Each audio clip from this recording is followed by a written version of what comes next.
我是在地新闻，乡亲啊，大家平安。今仔日是新历的4月12日，旧历的3月初1，礼拜一。这个新冠病毒自预防下的时间，是不是嘛将做各县市省长的政治拼力咯？新闻一开始，咱就来看这个疫苗的政治学。新北市长侯友宜按算早起的8点15分要来做预防射，本来应该是6都的首长当中上早做的，但是这个第一射选去予临时决定要伫8点来注射的，桃园市长郑文灿甲早去咯。若是注射时间，会当来看出到首长之间的拼度。而这个注射过程当中，嘛要来拼专业。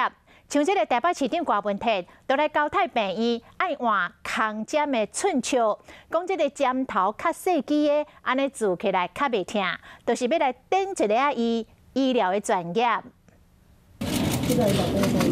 新北市长侯友宜透早8点半伫新北联合病院3联堡园区做 AZ 的预防射。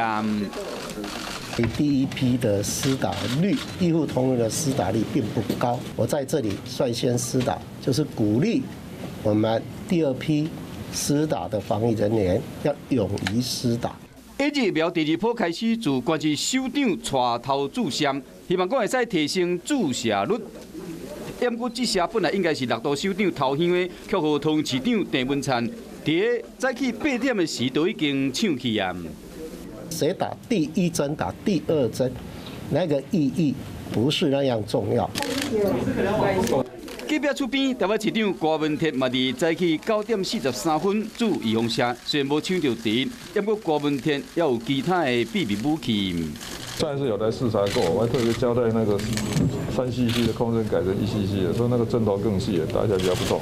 因为那个它只要抽0.5cc 嘛，其实用1cc 抽是比较精确的。